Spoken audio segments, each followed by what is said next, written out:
Assalamualaikum warahmatullahi wabarakatuh. Waalaikumsalam warahmatullahi wabarakatuh. Bismillahi walhamdulillah.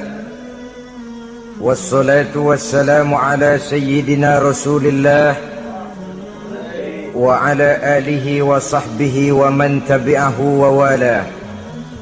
Amma ba'du, subhanaka la ilma lana illa ma 'allamtana innaka antal alimul hakim.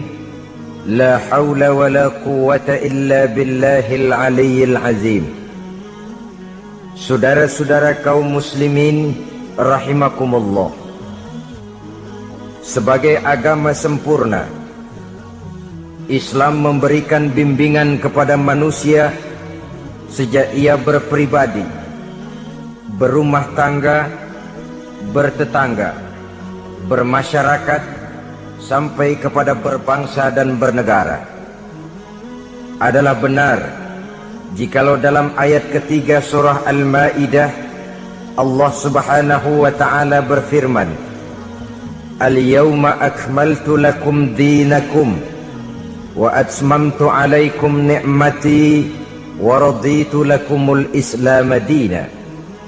Pada hari ini telah aku sempurnakan bagimu agamamu. Sempurna dalam arti bahwa nilai-nilai Islam menyentuh seluruh kegiatan hidup manusia, sejak dari yang sekecil-kecilnya sampai kepada yang sebesar-besarnya. Wa atmamtu alaikum ni'mati, aku cukupkan nikmatku kepadamu. Wa raditu lakumul Islam dina, dan aku ridhoi Islam sebagai agama bagimu. Pada pertemuan kali ini kita akan membicarakan cuplikan kecil dari bagaimana hak-hak hidup bertetangga menurut ajaran Islam. Seperti yang kita maklum bahwa secara zahir tetangga adalah orang yang paling dekat hidupnya dengan kita.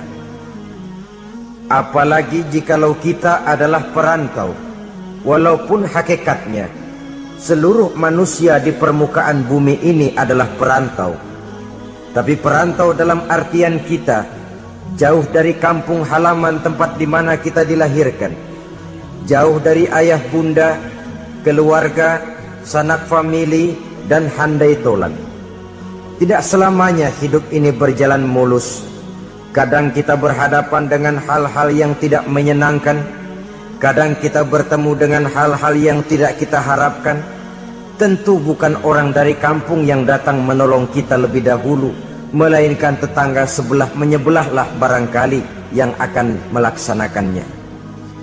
Banyak orang merasa senang tinggal dalam satu lingkungan oleh karena ia mempunyai tetangga-tetangga yang sesuka hidup sosial, bermasyarakat, hormat menghormati, dan lain sebagainya. Tetapi tidak jarang orang merasakan lingkungannya sebagai neraka oleh karena tidak ada tetangga-tetangga yang dapat diajaknya untuk hidup bersosial. Demikian besar perhatian Islam terhadap hak-hak bertetangga ini, sehingga melalui hadis dari Abi Suraij Al-Khuzai, Rasulullah sallallahu alaihi wasallam bersabda, "Man kana yu'minu billahi wal yaumil akhir falyuhsin ila jarihi." Rawahul Bukhari wa Muslim. Beliau bersabda, barang siapa yang beriman kepada Allah dan hari akhir, hendaklah ia berbuat baik kepada tetangganya. Iman kepada Allah dan hari akhir dijadikan taruhan untuk memberikan stres agar kita bisa berbuat baik kepada tetangga. Dengan kata lain, hanyalah orang yang beriman kepada Allah dan hari akhir saja yang akan bisa berbuat baik kepada tetangganya. Kalau demikian masalahnya, bagaimana cara berbuat baik kepada tetangga? Dengan kata lain, apa hak-hak dalam kehidupan bertetangga itu? Melalui hadis yang diriwayatkan oleh Amru ibnu Shu'aib Rasulullah pernah bertanya kepada para sahabat di satu hari, "Atadruna ma haqqul jar?" Saudara-saudara, tahukah kamu apa hak tetangga itu?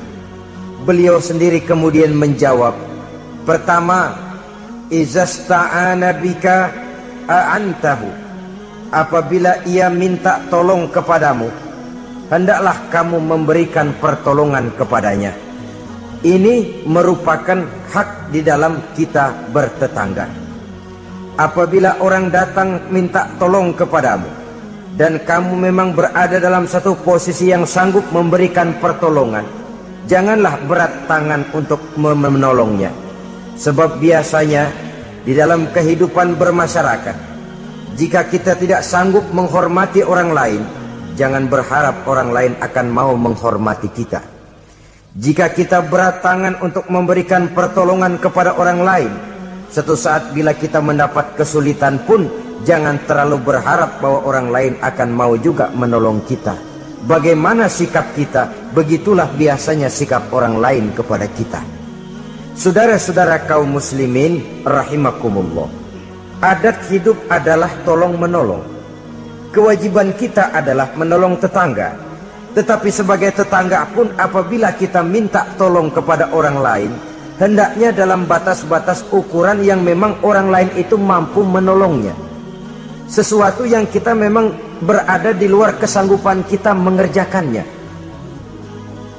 Jangan lalu menjadikan orang yang menolong kita sebagai satu andalan. Sebab biasanya sekali ditolong langganan. Setiap datang kesulitan, ke situ lagi kita lari. Manusia pada waktu-waktu tertentu punya juga titik jenuh. Ya, kalau duitnya lagi ada, pikirannya lagi enteng, napasnya lagi lega, mungkin dia mau menolong orang. Sekali, 2 kali masih juga ditolong, 3 kali barangkali juga mungkin, 4 kali ke atas mukanya udah rada butek.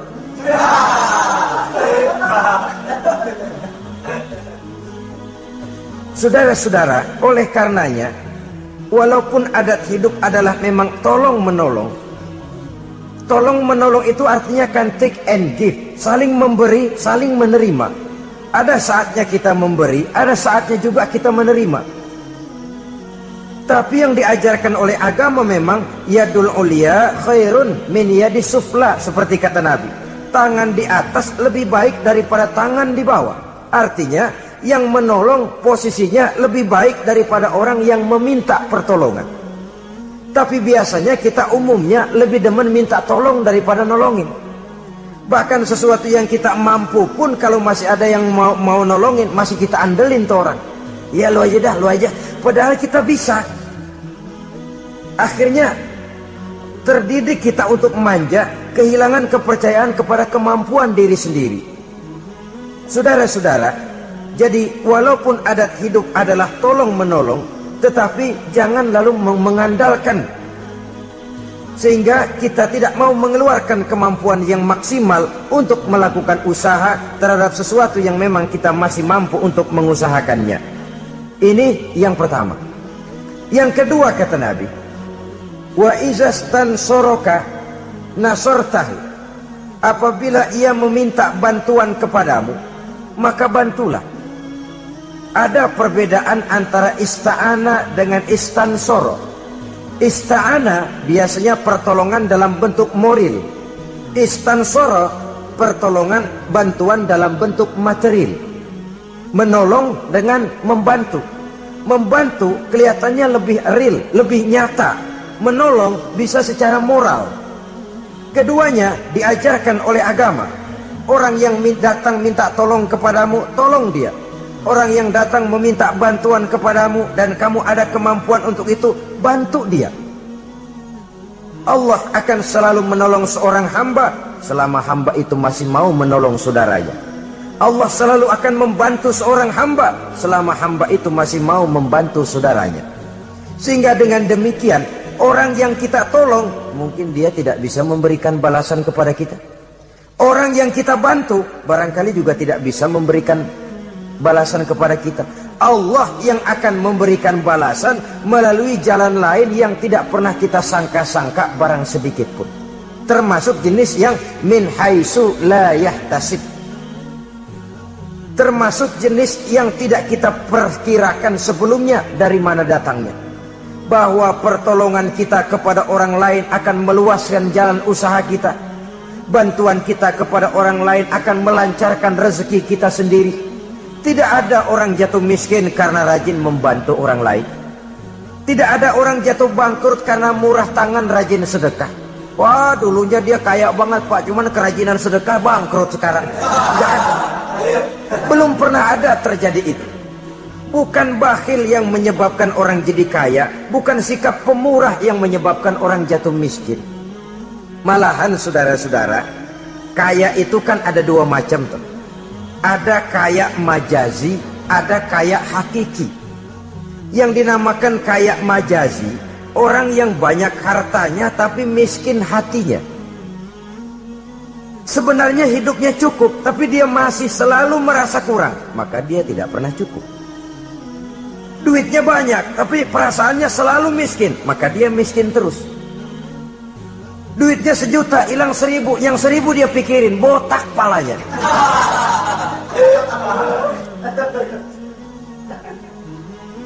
Harta dia cukup, hati dia miskin. Itu yang disebut kaya majazi. Cuma kaya dalam arti kulit luarnya saja. Bahkan kadang-kadang dia sendiri tidak bisa menikmati kekayaannya. Jangankan orang lain, dirinya sendiri tidak bisa menikmati kekayaannya. Konon lagi akan memberikan bantuan kepada orang lain. Duitnya banyak, nah saban sehari makan sama pala gesek mulu.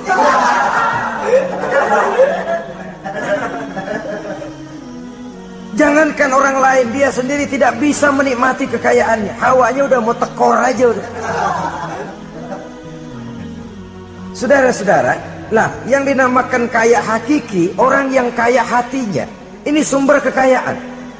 Kalau dalam suasana keadaan hidup yang sekarang ini kita sudah merasa kaya, alhamdulillah, inilah yang diberikan Allah kepada kita.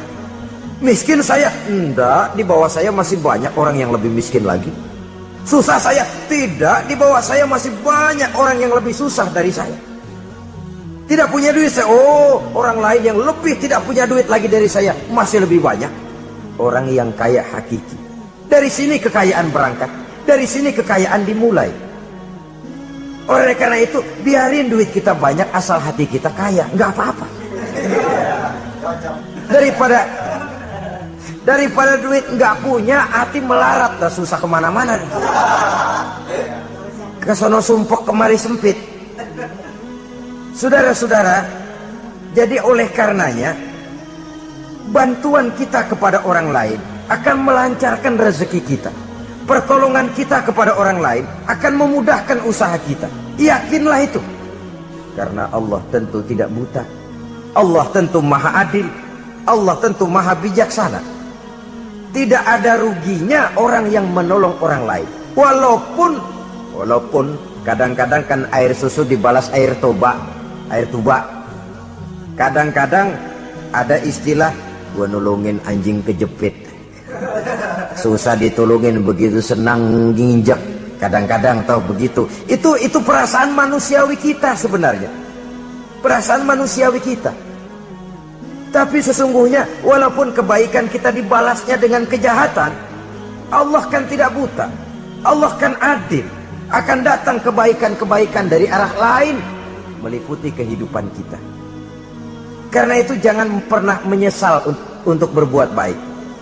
Jangan pernah menyesal untuk berbuat baik. Saudara-saudara kaum muslimin rahimakumullah.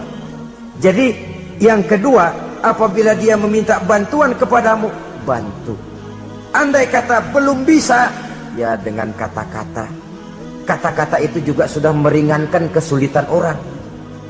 Kadang-kadang sudah membantu enggak, ngomong enggak enak lagi. Ini namanya orang udah jatuh kita tibanin ember.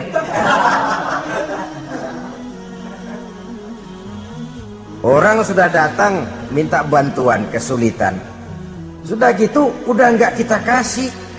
Ngomong kita pahit bener. Potongan lu mau minjem duit apa ada harapan ganti. Umpamanya saudara-saudara, Taruh kata tidak bisa kita membantu secara real, bantulah dengan kata-kata. Syukur kalau dengan doa. Saat ini barangkali saya belum bisa bantu, mudah-mudahan dari tetangga lain barangkali bisa bantu, karena saya sendiri dalam posisi yang sedang agak sulit umpamanya. Bantulah dengan kata-kata, dengan doa, setidaknya dengan harapan. Sehingga orang pulang walaupun tidak mendapatkan apa yang tidak dia ingin, apa yang dia inginkan tidak didapatkan, tapi setidaknya hatinya tidak terlalu sakit. Dua. Yang ketiga, wa inistaqradoka aqradtahu. Apabila dia meminjam kepadamu, pinjami dia. Apabila dia meminjam sesuatu kepadamu, pinjami dia. Meminjam, istilah hidup kan ada, memang kita tutup lubang gali lubang. Gak selamanya orang selalu ada. Makin kaya ya makin besar urusannya, makin banyak duitnya ya makin banyak pengeluarannya. Bisa jadi loh orang yang punya duit 10.000 lebih tenang daripada yang punya duit 100.000. Kenapa? Dia punya duit 100.000 lah urusannya 200.000. Tapi dia punya duit 10.000 lah jajannya cuma bakso anteng. Bisa jadi orang yang punya duit 10.000 lebih tenang daripada yang 100.000 itu tadi. Kenapa? Yang 100.000 besar uangnya, besar lagi urusan. Yang 10.000 kecil memang jumlahnya, tapi kecil juga barangkali urusannya. Itu barangkali juga satu pola daripada keadilan Allah. Oleh karenanya saudara-saudara, hidup itu tutup lubang gali lubang. Gak selamanya kita ada, gak selamanya juga kita gak ada. Pada saat kita gak ada, ya kepada tetangga. Pada saat kita ada, tetangga kesulitan, boya kita datang memberikan pertolongan, meminjam. Cuma kalau kita jadi tetangga pun harus jelas, minjem ya minjem, minta ya minta. Ini jangan minta ya minta, minjem ya minta. Nggak jelas batasnya, nggak jelas batasnya, saruh jadinya. Sebab istilah minjem ini kan utang. Utang itu adalah kewajiban kita untuk membayarnya. Jadi harus jelas, minta ya minta, minjam ya minjam. Jangan kalimat itu disamarkan. Karena udah keseringan minta mulu, pakai istilah minjem dah. Minjem dulu duit. Mau minta malu keseringan minjem dikata. Padahal minta juga maksudnya. Samar jadinya. Dia juga. Apabila dia meminjam sesuatu kepadamu, pinjami dia. Saudara-saudara, ya tentu tidak hanya dalam bentuk uang, dalam bentuk hal-hal yang memang wajar dalam bertetangga, pinjam meminjam. Teriskaan umpamanya tuh, lalu pisau, apa gunting, apa-apa. Tapi tentu terbatas kepada jangan yang milik-milik pribadi pinjam meminjam istri umpamanya. Itu tentu malah mal'un, terlaknat dalam agama, itu tidak ada. Umpamanya ini gue lagi halangannya, gue pakai dulu lah punya.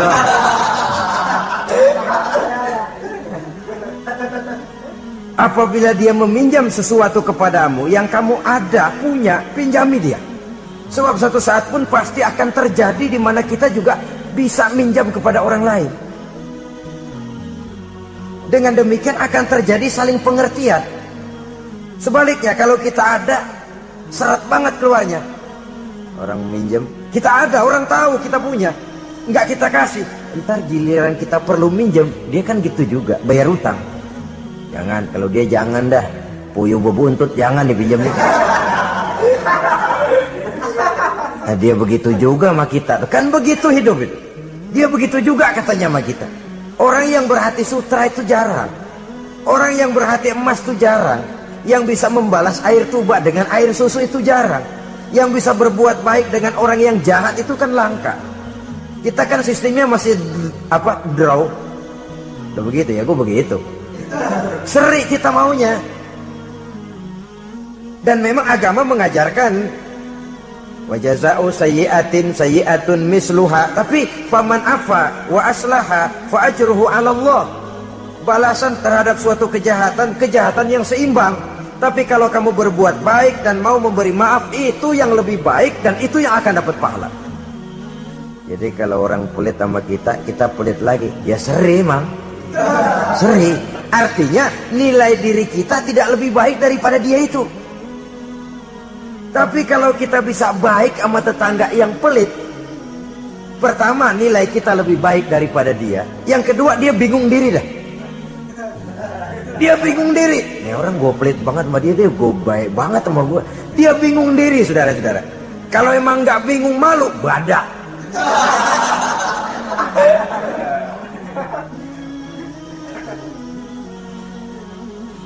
Berbuat baik kepada orang yang tidak baik kepada kita. Bersilaturahmi dengan orang yang marah sama kita. Wah, itu ajaran terpuji sekali. Memberi orang yang mencegah kita. Bersilaturahmi dengan orang yang memutuskan hubungan dengan kita. Kita sih tahu dia marah banget sama kita, cuman kita pura-pura nggak tahu aja. Kita anggap dia nggak marah sama kita. Ketemu tetap assalamualaikum, mau kemana? Perkara dia mau nyaut apa enggak itu bukan soal, tapi kita sudah menunjukkan nilai bahwa kita lebih baik dari dia. Aku nanya kok sama kau, aku lebih baik dari kau. Tapi itu jangan lalu timbul. Jangan lalu timbul perasaan tuh kan, gua kan, tuh ya. Jangan. Dengan berbuat itu kita hanya ingin membuktikan bahwa kita tidak sama kok dengan dia. Dia boleh marah sama saya, tapi saya nggak bisa marah sama dia. Dia boleh pelit sama saya, tapi saya nggak bisa kok pelit sama dia seperti dia pelit kepada saya. Dia boleh memutuskan silaturahmi dengan saya, tapi saya nggak bisa kok begitu. Dengan begitu kita sudah menunjukkan satu posisi bahwa kita lebih baik daripada dia. Tapi kan langka yang begitu, umumnya yang enak kan draw, tos-tosan. Saudara-saudara kaum muslimin, jadi izastakrodoka akrotahu, apabila ia meminjam sesuatu kepadamu dan kamu ada kemampuan, ada yang akan kamu pinjami, pinjamkan dia. Apalagi kalau kita merasa bahwa yang meminjam ini dalam satu posisi yang memang dia rasanya sulit untuk mengganti. Lebih baik sudah diniatkan sedekah saja, diikhlaskan. Sudahlah bu, nggak usah pinjam, saya bantu saja. Daripada nanti jadi beban lagi, sudah saya ikhlaskan, saya bantu. Itu yang lebih istimewa.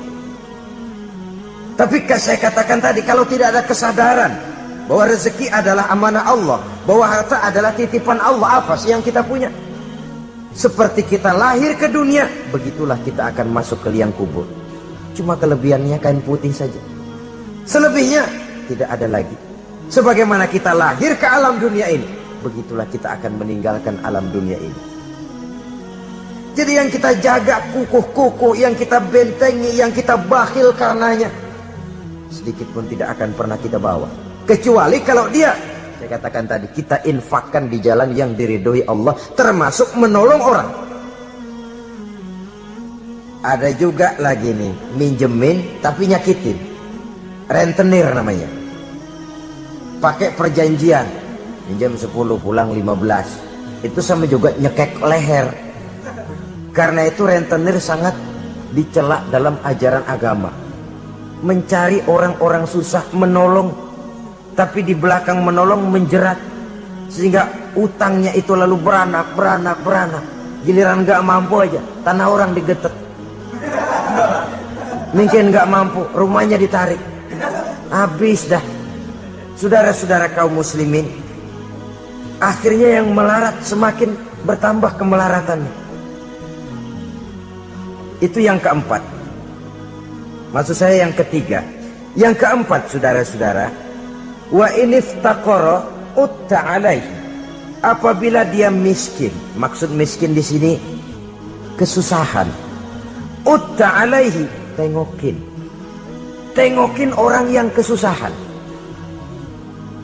Saudara-saudara, ini bahkan yang dicontohkan lebih diutamakan oleh Nabi.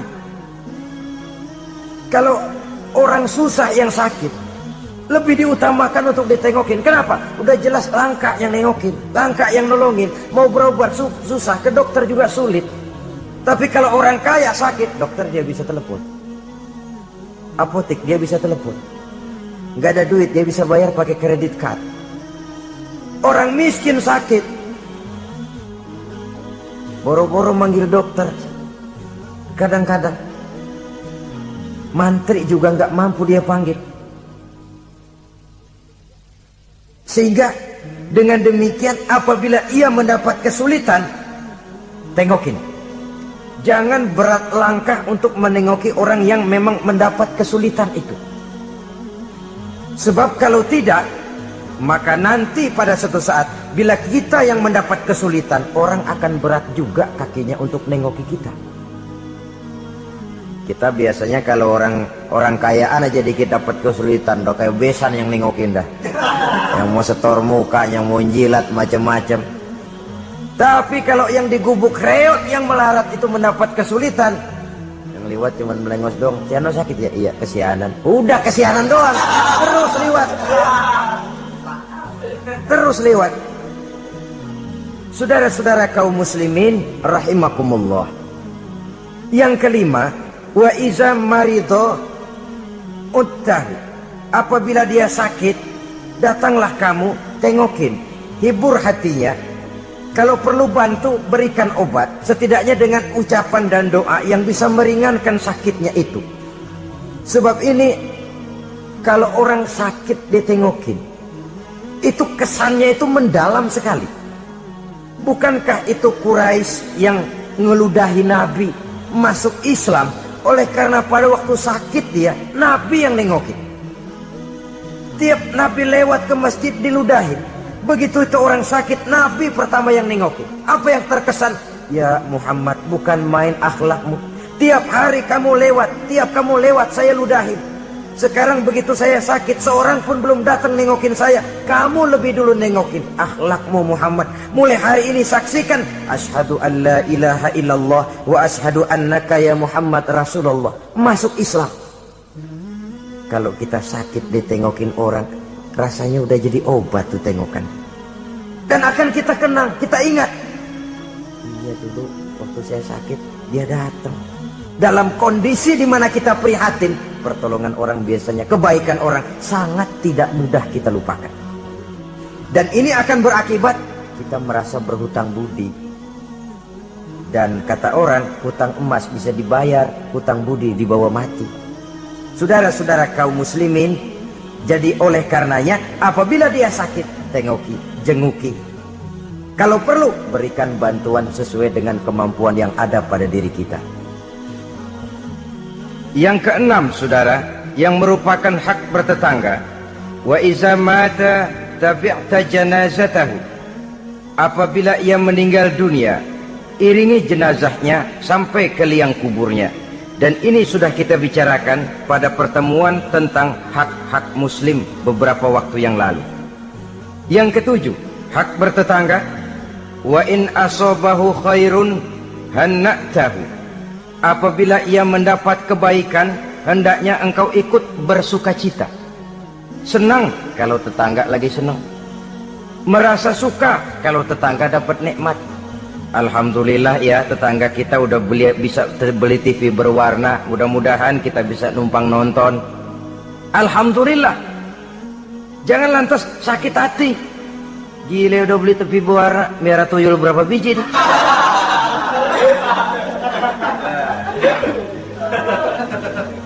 Sebab umumnya kan begitu. Kalau kita ada, orang selidikin dukunnya. Kalau kita kebelangsak, orang surakin.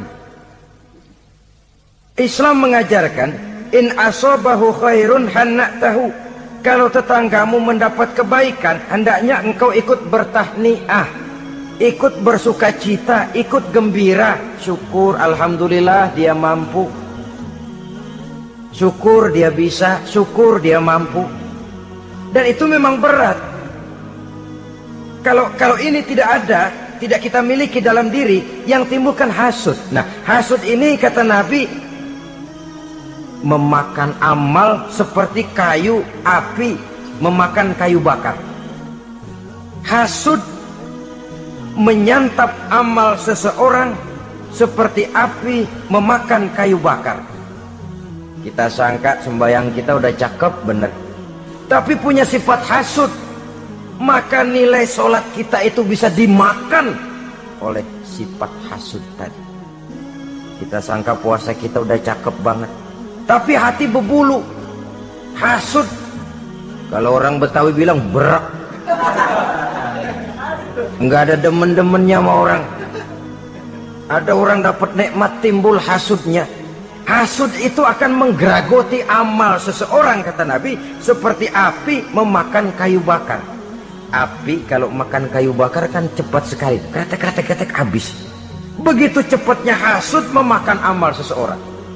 Jadi kita yang sudah rajin sholat, kita yang sudah tekun puasa, kita yang sudah rajin baca Quran, tahajud di waktu malam, jangan dulu lalai, jangan dulu sombong. Siapa tahu hati ini masih bersarang penyakit hasud. Tidak senang lihat orang lain dapat nikmat. Sempit hati kita ngelihat orang lain bahagia. Saudara-saudara kaum muslimin rahimakumullah, alangkah mulianya ajaran Islam. Tetanggamu dapat kebaikan, kau ikutlah bersuka cita, kau ikutlah gembira, kau ikutlah bahagia. Kenapa? Kita umat Islam, jangankan bertetangga kepada sesama muslim, kepada yang non muslim saja hak bertetangga itu ada, apalagi kepada yang sesama muslim. Satu badan, apabila yang satu sakit, yang lain akan ikut merasakan sakit. Sering dicontohkan, badan kita, saudara jalan tengah malam, asik jalan, jempol kesandung akar nangka, beletak. Kontan begitu ibu jari tersandung, darah keluar, mulut bilang aduh, pala ikut pusing, mata nangis. Nggak usah pakai nunggu undangan. Nggak ada ibu jari tersandung, mulut bilang sama mata, nangis lu, mata sakit nih.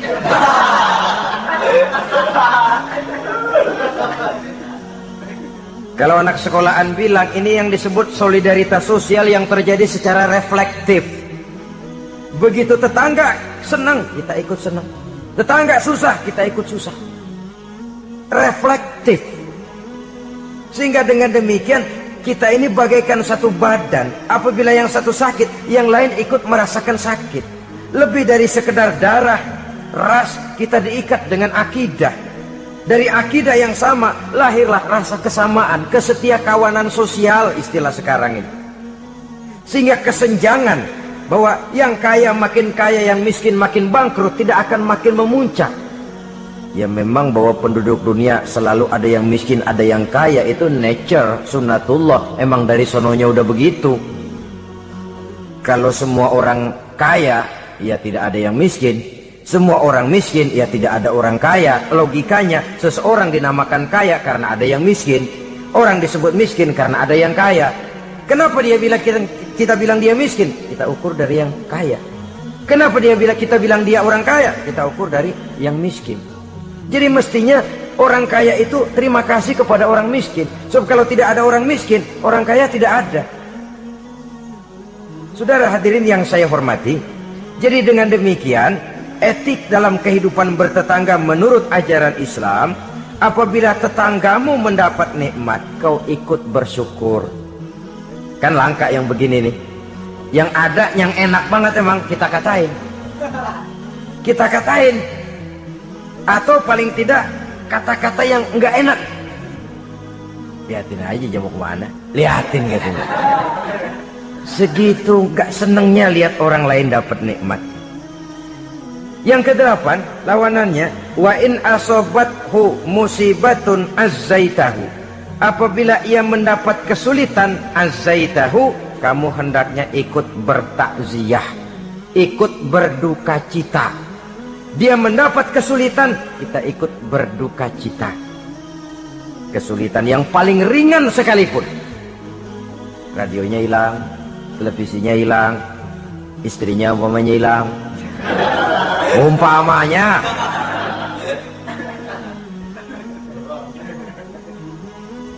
Kesulitan yang menimpa dia kita rasakan juga.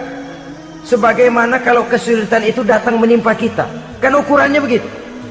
Kalau saya kena begitu enak enggak ya? Enggak enak. Dia juga begitu, maka saya harus ikut seperasaan dengan dia.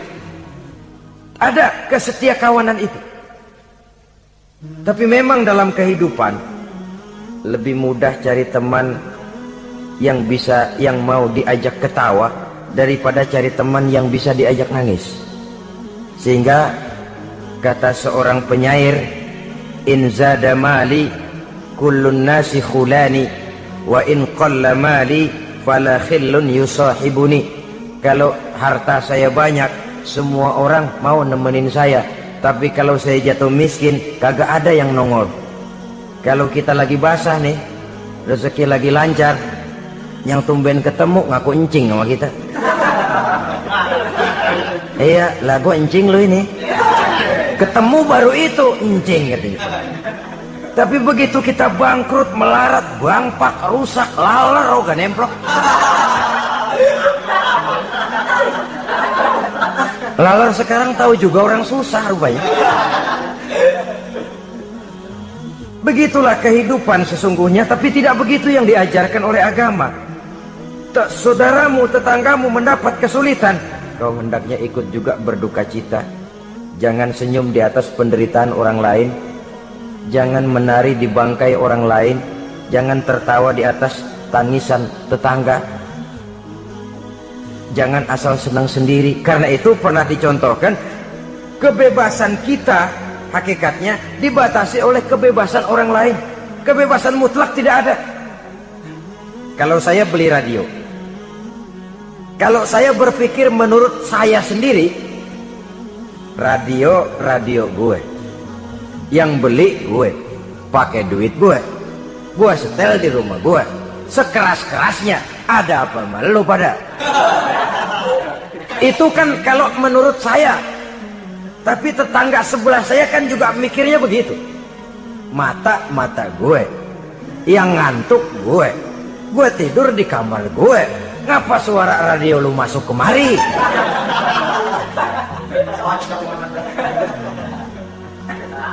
Jadi pada saat itu kalau demikian, kebebasan saya nyetel radio dibatasi oleh kebebasan tetangga saya yang mau tidur.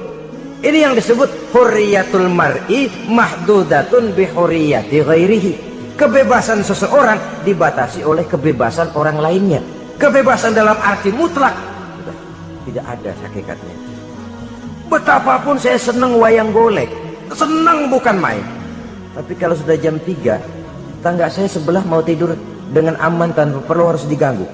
Kalau begitu, cukuplah saya dengar saja karena saya senang. Tetangga saya belum tentu senang juga dengan wayang golek.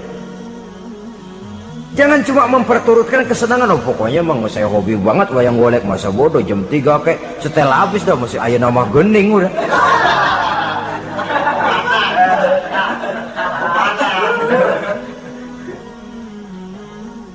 Baiklah saudara-saudara, jadi yang ke-9 sekarang. Wala tastazillu alaihi al-bina fatahjubu anhu ar-rihu illa biiznihi. Jangan meninggikan, jangan melebihkan bangunan sehingga menutup jalan angin kecuali dengan izinnya. Nah, ini yang sering terjadi. Kadang-kadang, lah tanah gua, emang apa gua bangun diri di atas tanah gua. Kadang-kadang pas-pasan bangun tembok di tembok orang. Kadang-kadang tembok orang aja pakai dapur. Ya kalau dengan izin sih nggak jadi soal. Boya dikasih jarak begitu. Kadang-kadang ngambil pas sehingga jatuhnya air genteng kita ke tanah orang lain. Itu pun kalau tidak dengan izin orang yang bersangkutan, itu sudah mengganggu hak bertetangga. Saudara-saudara, begitu etisnya Islam melindungi hak-hak orang lain, sehingga jalan angin saja kalau orang lain jadi sumpek, itu sudah mengganggu etika bertetangga. Walaupun batas tanahnya memang itu, tapi boleh dikasih jarak setengah meter, apa 1 meter untuk lintas angin supaya ada sirkulasi udara dan lain sebagainya. Sehingga dengan demikian akan timbul saling pengertian. Dan kalau sudah ada saling timbul pengertian, maka kenikmatan bertetangga itu ada. Nah, lebih celaka lagi kalau nanti jor-jorannya jor-joran bangun-bangunan. Lu bangun 2 tingkat, gua 3 ntar. Yang sebelahnya 4, yang sebelahnya 6. Kalau sudah begitu, apalagi motifnya untuk menunjukkan bahwa saya lebih hebat dari tetangga sebelah, kita akan terjebak kepada alhaakumut takatsur hatta zurtumul maqabir. Lalai oleh karena berlomba memperbanyak itu saja. Kebanggaan materi, kebanggaan terhadap sesuatu yang kalau kita kembali menghadap Allah tidak akan pernah kita bawa. Itu yang kita agulkan. Kebun saya, mobil saya, tanah saya, pabrik saya. Tidakkah juga dia bertanya, kalau saya mati, apa yang akan saya bawa? Pabrik itu, kebun itu, peternakan itu akan ikutkah bersama saya ke liang lahat? Kebanggaan material, karena itu sering melahirkan status sosial, dikejar-kejar orang. Tapi kebanggaan moral, yaitu bekal yang cukup di saat kembali kita menghadap Allah, memang tidak kelihatan, jadi dia tidak bisa jadi status simbol yang melahirkan kebanggaan. Yang ke-10, wala tu'zihi, jangan menyakiti tetangga, baik dengan ucapan ataupun juga dengan perbuatan. Ucapan ataupun perbuatan. Wa idza ishtaraita fakihatan fa'ahdilahu, apabila kamu membeli buah-buahan, bagi tuh tetangga, bagi tetangga. Wa illam taf'al, kalau memang tidak bisa membagi, belinya juga pas-pasan, boro-boro bagi, ngatur anak sendiri juga bingung. Renato anak 6 bagaimana ini? Umpamanya boro-boro bagi untuk jatah anak sendiri kita bingung. Wa illam taf'al, kalau memang kamu tidak bisa bagi, fa adkhil hasirron, jangan demonstratif, bawa ngumpet-ngumpet jalan belakang kek. Jangan diteng-teng tuh duren di hidung tetangga. Duren, oi, duren. Fa'adkhil hasirran, bawa masuk ngumpet-ngumpet. Wala yakhruju biha waladuka liyaghizu biha waladahu. Nah ini anak. Kita bawa ngumpet masuk, tapi anak kita juga dipesan, kan di rumah aja dah, gak enak sama tetangga. Jangan malah anak kita ajukin, disuruh lu bawa pergi makan di depan anaknya.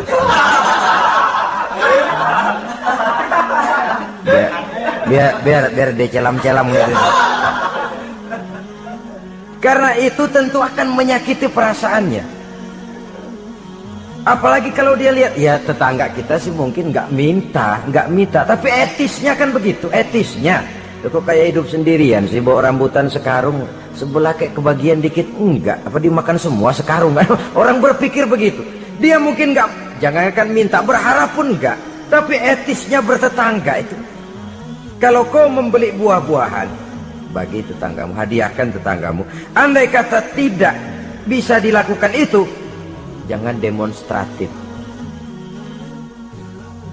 Saudara-saudara, bukankah ini pada hakikatnya menjaga perasaan? Karena bertetangga itu peka sekali.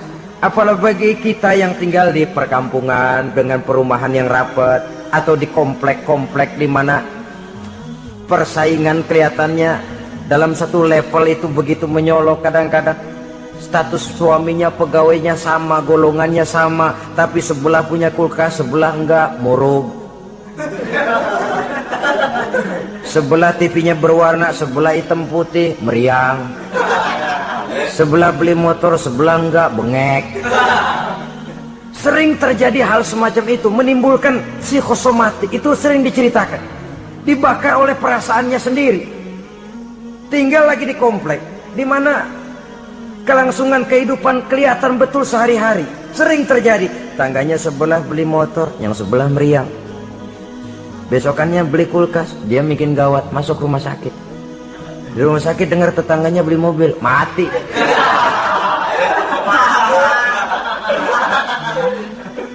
Disiksa oleh perasaannya sendiri.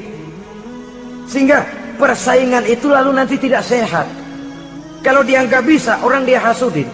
Kalau hasud masih nggak mempan, orang lain dia bakar supaya hasud juga. Nah ini nih celakanya.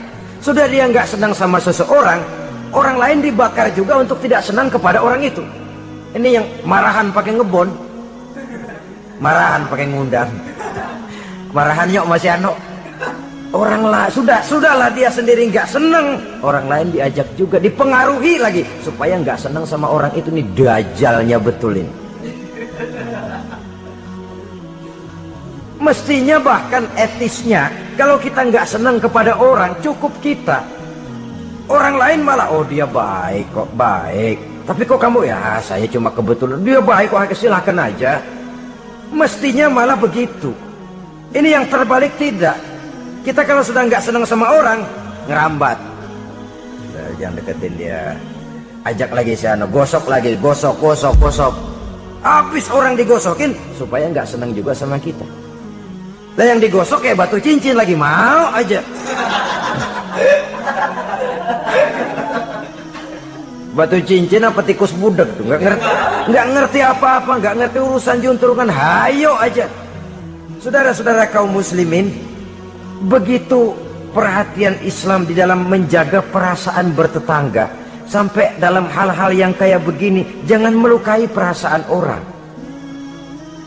Ini kan kelihatannya sepele, soal kita beli lah. Yang beli buah saya, pakai duit saya.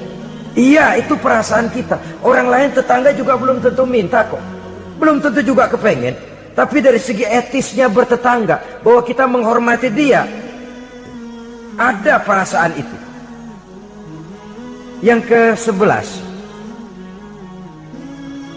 wala tu'zihi bikitari kidrika. Jangan juga kamu menyakiti dia, tetanggamu, dengan bau masakanmu. Bau masakan. Ini yang dimaksud tentu tetangga sebelah kelaparan. Kita udah nggak membantuin ngirimin makanan, baunya doang kita kirimin. Tinggal dia celam-celam, beleweran, tulir. Saudara-saudara, ini juga termasuk demonstratif. Nabi mengajarkan, iza tobahta marokotan fa'aksir ma'aha wa ta'ahad jironaka. Apabila kamu bikin sayur, banyakin kuahnya, bagiin tetanggamu. Tapi jangan ditafsirkan mentah ini hadis. Begitu nyayur, kuah mulu. Tangga semua kebagian ya, cuman air. Ya tidak berarti harus ditafsirkan secara mentah demikian itu, saudara-saudara. Tapi ini ada kaitannya dengan yang ke-11 tadi, bahwa menjaga perasaan bertetangga. Kemudian pertanyaan ini ditutup oleh Nabi, summa qala atadruna ma haqqul jar. Sudah tahukah kamu apa hak tetangga itu? Wallazi nafsi biyadihi la yuballighu haqqal jar illa man rahimahullah. Demi yang jiwaku berada di tangannya, demi Allah, orang sulit untuk memberikan hak tetangga, untuk menyampaikan hak tetangga, kalau bukan dengan rahmat Allah. Sebab hanya rahmat Allah itu yang datang di hati kita. Kita bisa menolong orang lain, kita bisa membantu orang lain. Kalau tidak ada rahmat Allah di hati sini, sulit loh, berat nolong orang itu. Kalau tidak ada rahmat Allah di sini, orang lain dapat kesenangan, kita ikut gembira, itu sulit. Kalau tidak ada rahmat Allah di sini, orang lain dapat musibah, kita merasa juga dapat musibah, sulit. Hanya orang yang di hatinya ada rahmat Allah yang punya perasaan seperti itu. Itu Nabi sumpah, wallazi nafsi biyadih, demi Allah yang jiwaku berada di tangannya. Yang bisa menyampaikan hak tetangga hanyalah orang yang memang dapat rahmat dari Allah Subhanahu wa ta'ala. Dia minta tolong, kita tolong. Dia minta bantuan, kita bantu. Dia minjam, kita berikan pinjaman. Dia miskin, kita tengoki. Dia sakit, kita jenguk. Dia meninggal, kita iringi jenazahnya. Dia dapat kebaikan, kita ikut gembira. Dia dapat kesulitan, kita ikut bersedih. Kita yang mendapat nikmat, sedikit kita bagi dia, kita berikan kenikmatan. Kalau bukan rahmat Allah, rasanya sulitlah untuk berbuat seperti itu. Hanya dengan rahmat Allah. Dan oleh karena dengan rahmat Allah, maka rahmat itu tidak diberikan kepada setiap orang. Artinya, walaupun kita setiap orang barangkali tahu tentang hak bertetangga seperti ini, tapi tidak setiap orang bisa menjalani hak-hak bertetangga seperti ini. Saudara-saudara kaum muslimin rahimahullah, akhirnya kita manusia sebagai zon politikan, makhluk sosial, yang memerlukan keberadaan orang lain, kita menyadari tidak seorang pun di antara kita yang sanggup memenuhi keperluan hidup kita secara sendirian. Kita perlu orang lain, sebagaimana orang lain juga memerlukan kita. Oleh karena itu, mengukur orang lain dengan diri sendiri merupakan satu cara untuk menegakkan hak-hak bertetangga. Kalau saya digituin enak nggak? Nggak enak. Orang lain juga begitu. Kalau saya diginiin enak nggak? Enak. Orang lain juga begitu. Apa yang tidak enak terjadi pada diri kita, tentunya akan tidak enak juga jika terjadi pada diri orang lain. Sepanjang itu yang jadi barometer, kita tidak akan merasa benar sendirian. Sebab orang benar itu bagus, tapi merasa benar itu yang jelek. Orang pintar itu baik, tapi merasa pintar itu yang jelek. Sebab tatkala kita merasa bahwa kita benar, sebenarnya bahwa kita paling benar, sebenarnya iblis sudah masuk ke dalam hati kita. Ditumbuhkannya sikap ujub, menganggap remeh orang lain, menganggap enteng orang lain, merasa dihinggapi oleh penyakit superioritas kompleks, kata orang. Merasa dialah yang paling segala-galanya. Dan ini sudah penyakit hati yang juga sangat berbahaya. Karena ujub pun termasuk bisa menghancurkan amalan kita dalam kehidupan ini. Oleh karenanya, maka di dalam hak-hak bertetangga ini, apabila hak ini kita tidak berikan, tentu ada sanksinya. Ya, sanksi sosial dalam kehidupan di dunia ini, kita akan terkucil. Tinggal di tengah masyarakat, tapi dikucilkan. Keberadaan kita dianggap sama dengan tidak ada. Kan gak enak orang begitu. Ada, tapi dianggap gak ada. Yang begitu, lewatin aja dah, cuekin aja. Ada, masih ada, sudah dianggap gak ada. Apalagi udah gak ada beneran, orang lupa banget. Ada, dianggap gak ada. Alangkah ruginya kalau sampai hal itu terjadi pada diri kita. Keberadaan kita, eksistensi kita ini, kalau bisa memberikan warna dan dampak dalam kehidupan, keberadaan kita itu diakui oleh lingkungan. Sehingga dengan demikian kita punya nilai, walaupun itu yang bukan kita cari, tapi nilai itu akan memberikan poin di dalam kehidupan kita di tengah-tengah masyarakat. Jangan lupa, masyarakat punya hukum yang tidak tertulis, tapi kekuatannya lebih kuat dari hukum tertulis. Kejam, sehingga orang bilang sekali arang tercoreng di dahi, selamanya akan selalu dikenang. Karena itu, pandai-pandailah kita hidup bermasyarakat, pandai-pandailah kita hidup bertetangga, karena memang Allah Subhanahu wa ta'ala menjelaskan, ya ayuhan nas, inna khalaqnakum min zakari wa unsa, wa ja'alnakum syu'uba wa qabaila lita'arafu, inna akramakum indallahi atqakum. Wahai manusia, sesungguhnya telah kami jadikan kamu dari laki-laki dan perempuan. Kami jadikan kamu bersuku-suku dan berbangsa-bangsa, tidak untuk berpecah belah, tidak untuk saling silang, tidak untuk bersengketa, tidak untuk memusuhi dan menumpahkan darah, saling menghina, meremehkan dan mengentengkan orang lain. Tujuan kamu diciptakan dari laki-laki dan perempuan, bersuku-suku dan berbangsa-bangsa, tidak lain lita'arafu, agar kamu saling mengenal satu sama lain. Saling mengenal, bukan saling tidak mengenal. Jangan sampai terjadi tidak mau saling mengenal. Quran memberikan peringatan, tujuan penciptaan laki-laki perempuan, bersuku-suku dan berbangsa-bangsa, tidak lain adalah agar kita satu dengan yang lain saling mengenal. Inna akramakum indallahi atqakum. Yang paling mulia bukan yang rumahnya paling bagus, yang paling mulia bukan yang kendaraannya paling hebat, yang paling mulia bukan yang hartanya paling banyak. Inna akramakum indallahi atqakum. Yang paling mulia di antara kamu dalam pandangan Allah adalah orang yang paling bertakwa kepadanya. Ke arah itu kita berjalan, dan ke arah itu kita membina kehidupan bertetangga, menjadi tetangga yang bertakwa kepada Allah Subhanahu wa ta'ala. Semoga Allah memberikan rahmatnya kepada kita bersama, sehingga di hati ini ada kesadaran untuk memperhatikan tentang hak-hak bertetangga ini. Terima kasih atas perhatian saudara. Mohon maaf atas segala kekurangan. Usikum wa nafsi bitaqwallah. Wassalamualaikum warahmatullahi wabarakatuh. Waalaikumsalam warahmatullahi